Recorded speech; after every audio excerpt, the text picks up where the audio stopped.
All right, so we can begin. We are going to look at anatomy of the mediastinum. Then we also look at anatomy of the heart or the cardiovascular system in general. So we'll start with the mediastinum.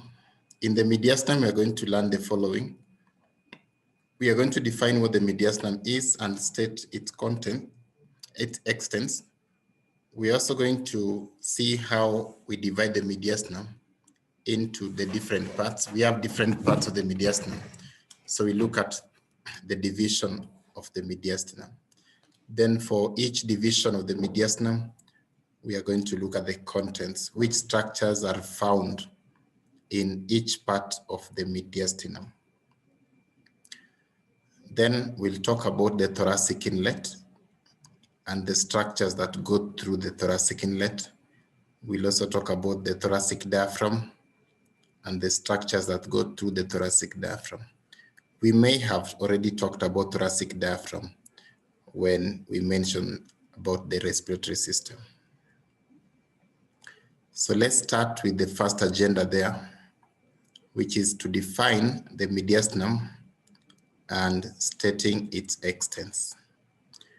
The mediastinum is defined as this region within the thoracic cavity between the right and the left lung. So understand that is within the thoracic cavity, which means it is inside the thorax. But also understand that it is between the right and the left lung, which means that the lungs are not in the mediastinum. The lungs are not in the mediastinum. It is the region between the lungs. So this is what we are calling the mediastinum. The upper part of the mediastinum is what we call the thoracic inlet, in as much as that thoracic inlet might now extend even beyond the mediastinum. The lower part will be the diaphragm here. So the mediastinum extends from anteriorly the sternum to posteriorly the thoracic spine, which means that the sternum is not again a content of the mediastinum, but it is a boundary of the mediastinum.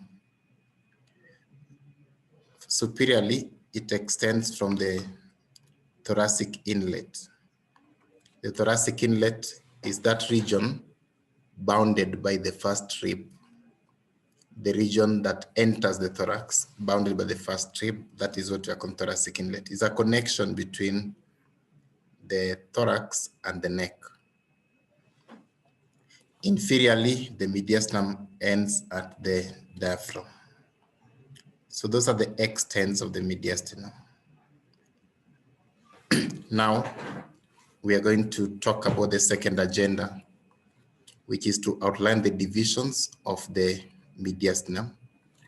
We are also going to handle this third objective there, where we are going to list the contents of each division of the mediastinum, having defined what the mediastinum is. So if you take an imaginary line through the sternal angle, you take a plane through the thorax, that plane will cut through the junction between the fourth and the fifth thoracic vertebra. So that plane there is what we use to divide the mediastinum into two. The region above that is considered to be in the superior mediastinum, and the region below that one is considered to be in the inferior mediastinum. Let's start with the superior mediastinum.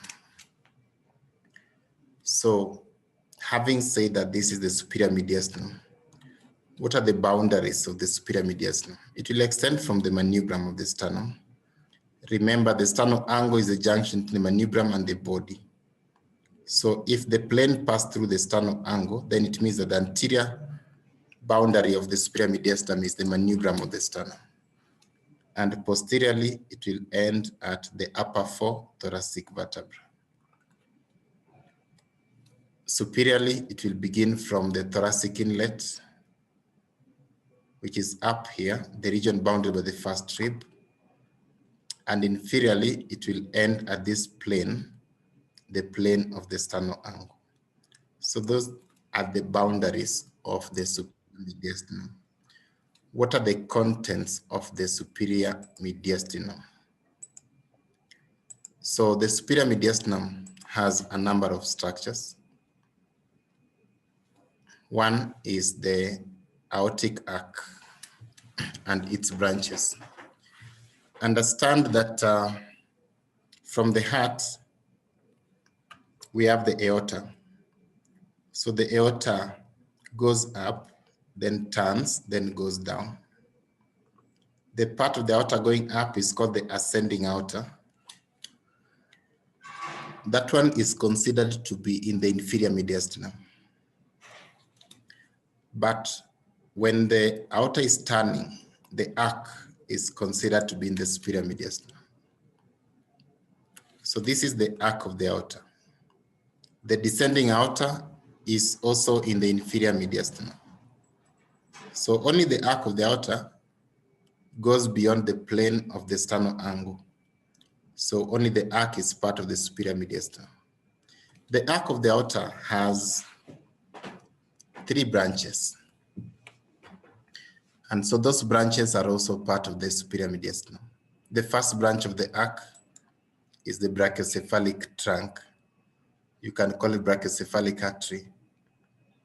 This one gives you the right subclavian artery, which is this one, and the right common carotid, which is that one. The second branch of this arc of the aorta is the left common carotid, and the third branch is the left subclavian. So those branches of the arc of the aorta are also within the mediastinum, superior mediastinum.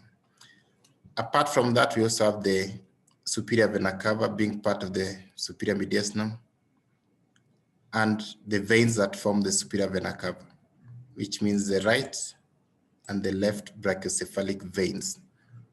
The right brachiocephalic vein comes from the right side of the upper part of the body, carrying blood from the head and neck region as well as upper limb. And the same as the left one, coming from blood that is coming from the left upper limb and the left head and neck region. So the vein from the left and the vein from the right meet to form the superior vena cava, and they are still within the superior mediastinum. The third content within the superior mediastinum is the trachea, which is the part followed by air. And behind the trachea, we have the esophagus. So the esophagus is the food pipe, of course, you know that, and trachea is the windpipe. Of course, you know that the trachea is going to the lungs, while the esophagus is going to the stomach. The thymus is also a content of the superior mediastinum. This is the thymus. So usually the thymus is located both in the superior mediastinum as well as in the inferior mediastinum. So there's a part of it in the superior mediastinum. There's a part of it in the inferior mediastinum. That is the thymus.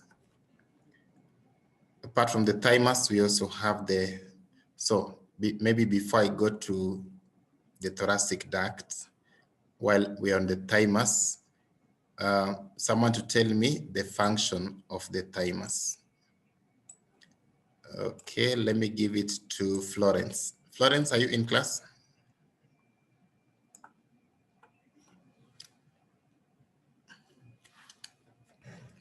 Okay, Florence a bit away. Agnes, you're the first person to join the class. Are you there? Yes, I am. All right, sister. So tell us, what is the function of the thymus? Can't remember. Okay. All right. So there's this person called, hey, Eugenia Ningumu, Tribian. Tribian, are you in class?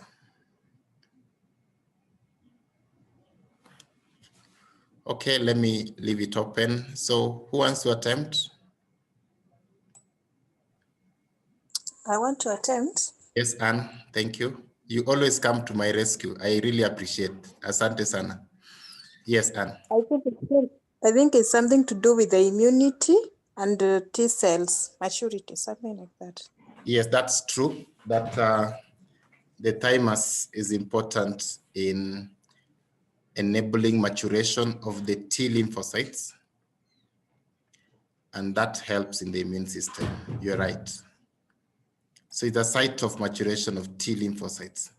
Actually, that is why T lymphocytes are called T for thymus. We have the thoracic duct. The thoracic duct is a lymphatic channel that carries lymph from the lower part of the body to take it to the left side. This is the thoracic duct. It's carrying lymph from the lower part of the body and takes to the junction between the left subclavian vein and the left internal jugular vein. That's where lymph goes back to the circulation. So it's a lymphatic channel. Then there are a number of nerves which are also in the superior mediastinum. The phrenic nerve is the nerve that goes to the diaphragm. So if you have injury to the phrenic nerve, then you can paralyze the diaphragm. The vagus nerve is the 10th cranial nerve, going to supply various organs of the respiratory system, digestive system, cardiovascular system, and urinary system. We can ignore that one. The recurrent laryngeal nerve is a branch of vagus nerve. It goes to the larynx. Then you have the sympathetic chain. The sympathetic chain, as the name suggests, is a chain of the sympathetic nerves that go to different parts of the body. This is the sympathetic chain. This is the vagus nerve. So all those structures are within the superior mediastinum. So in an exam, I wouldn't really ask you to name all the contents of the superior mediastinum. You won't finish. And I am also unlikely to ask you the following are contents of the superior mediastinum except, although you may be asked, but that's a direct recall. In an exam setup, you'll be asked more of a clinical question. A patient has a tumor in the superior mediastinum. Which of the following clinical symptoms is the patient likely to present with? So you have to look at the structures within the superior mediastinum, then you think about obstruction or pressure on those structures. Then you think about the functions of those structures. So for example, if a patient has a tumor rising from the thymus, you need to compress the structures within the superior mediastinum. Now you need to figure out, so what are the symptomatology that this patient is going to present with in terms of pressure symptoms? If they are unable to swallow properly, it will make sense because there's compression to the esophagus. If they're unable to breathe well, it will also make sense because there's compression to the trachea. If there's a lot of engorgement of veins in the upper part of the body, it should also make sense because there's compression to the superior vena cava. So that's what we call superior vena cava syndrome. So you should be able to think through that in a clinical way. That is superior mediastinum. Now let's talk about the inferior mediastinum.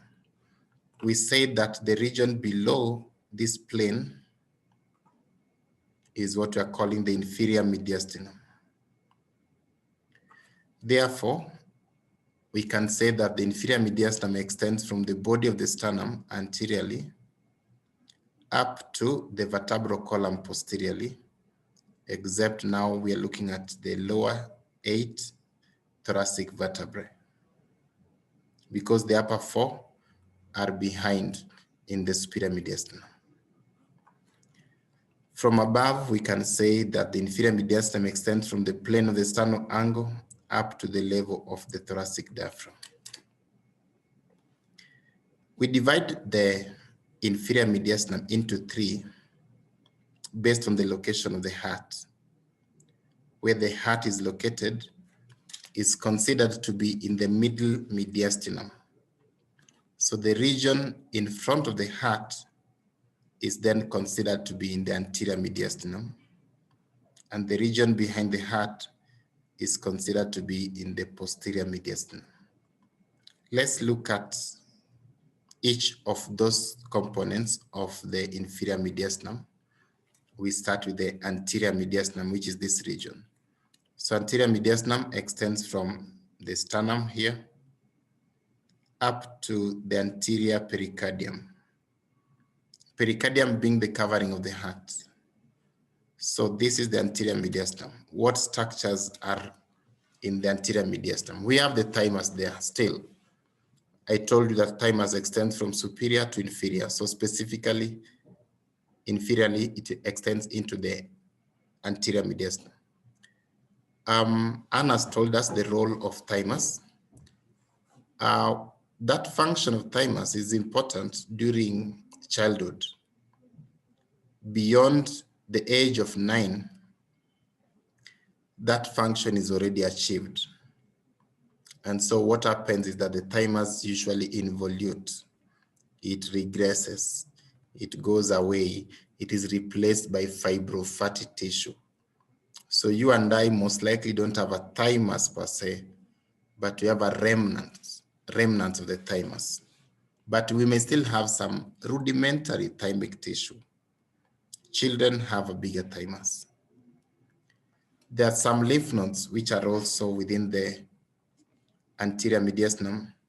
These are some of the key lymph nodes that drain the breast tissue.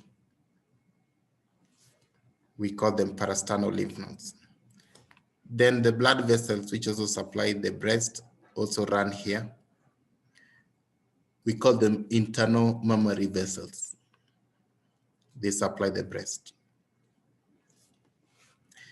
So that is anterior mediastinum. How about the middle mediastinum?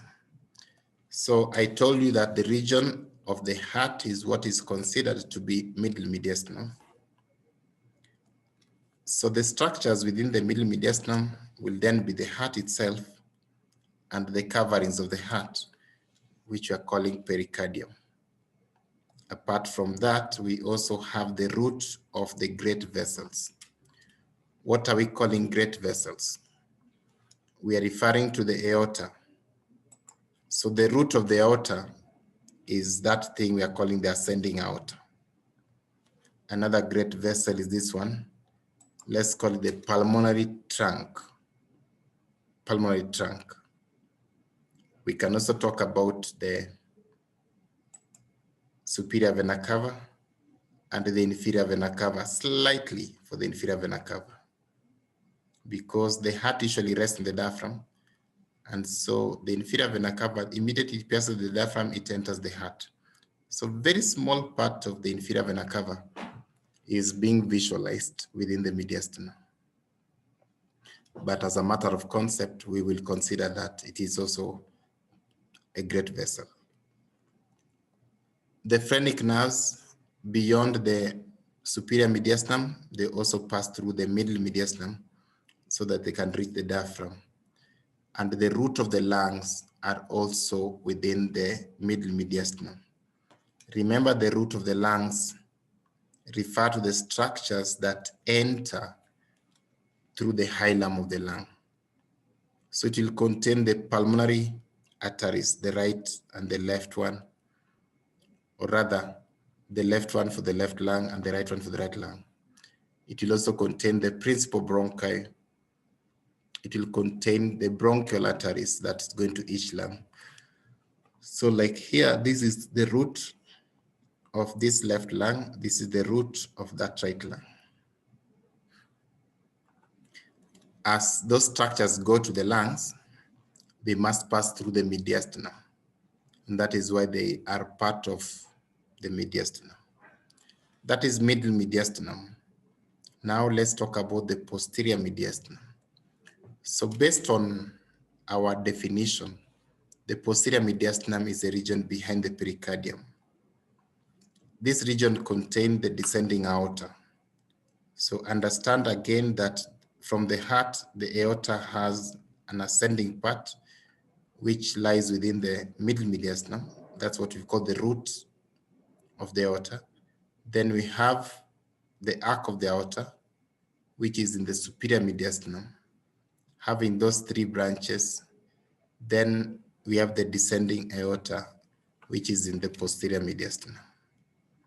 Apart from descending aorta, we also have the esophagus. Of course, the esophagus will be coming all the way from the pharynx, going through the superior mediastinum, and then go through posterior mediastinum to go to the stomach. The thoracic duct that I mentioned earlier also runs within the posterior mediastinum, usually behind the esophagus. The vagus nerve, as it's going to the GIT, it will pass through the posterior mediastinum. Sympathetic chain, as it traverses the chest, it will be going through the posterior mediastinum. The azygous venous system refers to the system of veins that drain the chest wall. These veins that drain the chest wall, they are formed by the intercostal veins. The intercostal veins join to form the azygous venous system. So these azygous venous system are also part of the posterior mediastinum.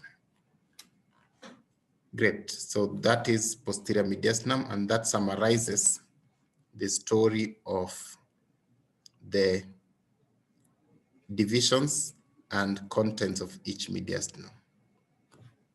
Now let's talk about the boundaries and contents of the thoracic inlet. The thoracic inlet is bounded by the first rib laterally. So you'll have the first rib. This is the first rib laterally. Then posteriorly, you have the first thoracic vertebra. And anteriorly, we have the manubrium of the sternum. So this region that connects the neck with the thorax is what we are calling the thoracic inlet. Indeed, there are a number of structures that will go through the thoracic inlet. Most of them are contents of the superior mediastinum. And again, that should make sense.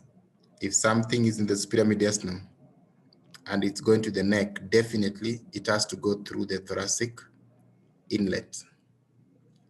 There are a few structures that are in the superior mediastinum, but they don't go through the thoracic inlet because they're not in the neck.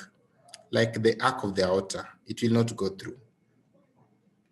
So in as much as it was a content of the superior mediastinum, it's not a content of the thoracic inlet, but the branches of the arc of the aorta are within the thoracic inlet.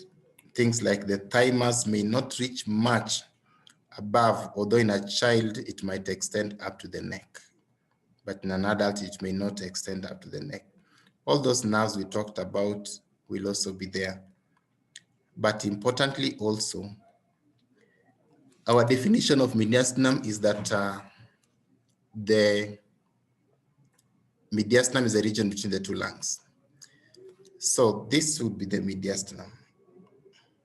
However, the apices of the lungs, in as much as they are not contents of the mediastinum, they are contents of the thoracic inlet. This is to mean that the lungs extend a little into the neck. And that's important for you to note as a clinician, because it means if there's a penetrating injury at the root of the neck, then you can actually introduce pneumothorax. So that is thoracic inlet. Now let's finish with the structures that go through the thoracic diaphragm. Something tells me we've done this before, but let me just take you through it. Good. And I'm actually taking you through it by asking you a question first. So this is good for me. Right, so there's a question projected on your screen. I want anyone to attempt it. So you'll give us your response and perhaps a reason why you've chosen what you've chosen. So anyone, feel free to give your comment.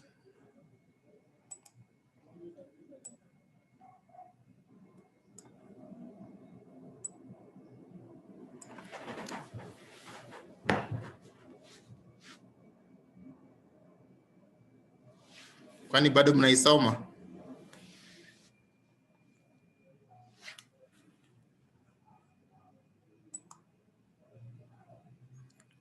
Okay, so James is saying E. James, tell us why you've chosen E.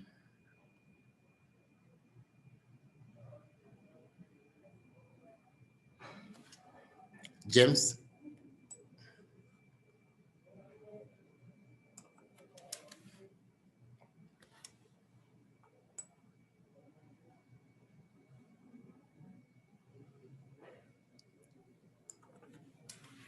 Yes, James, tell us why you've chosen E. I've chosen E because all the other structures will traverse the thoracic diaphragm. So what makes you think that the inferior vena cava should not traverse the thoracic diaphragm? With the inferior vena cava, my answer was not in the inferior vena cava. Oh, okay. It's just thoracic duct. Okay. All right. Yes. Thoracic.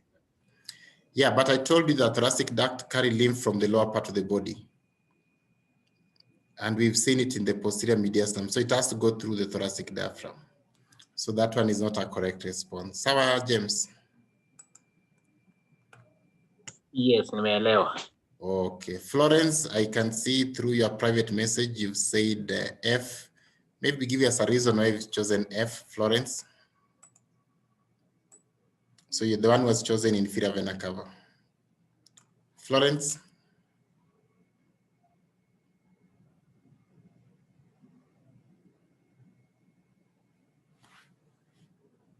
Okay. I'm unable to get Florence. John has chosen boy. So John, tell us why you've chosen boy. I've chosen B. It's trachea because it's the weed pipe. Yes. And we saw that it's supposed to be it was where it's not supposed to go through the diaphragm because it supplies the lungs. Very good. So yeah, the correct answer here is the trachea.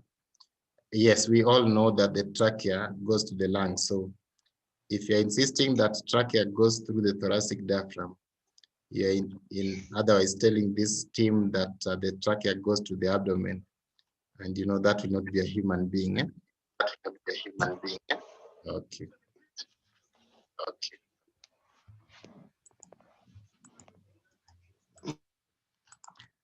Right.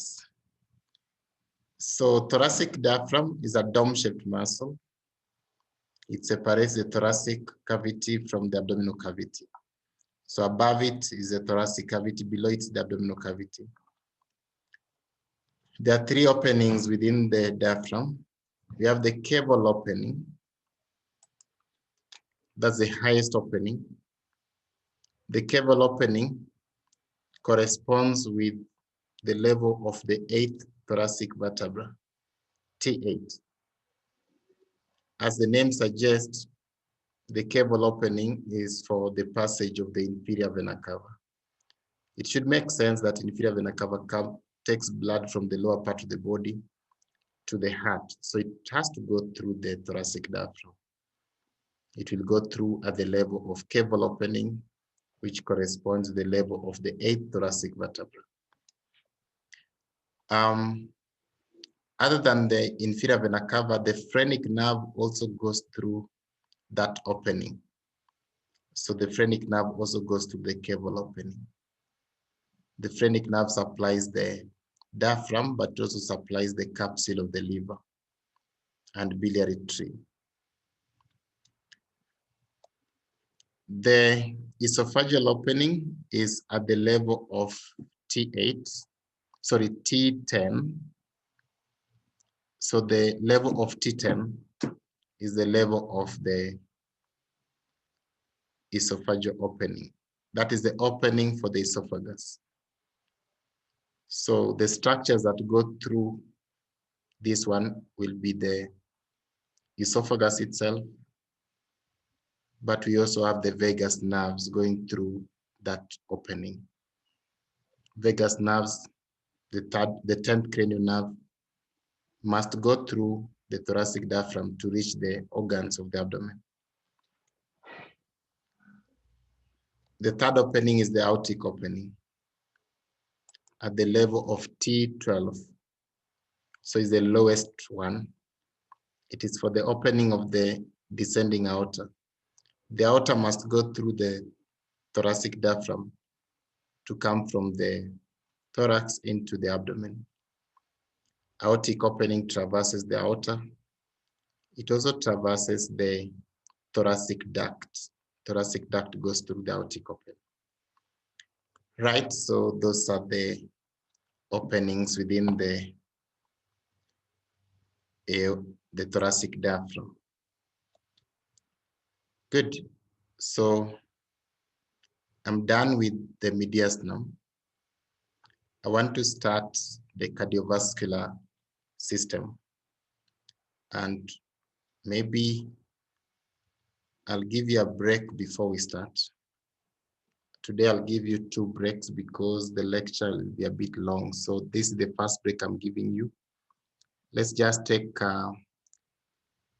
let's take 10 minutes, not a problem.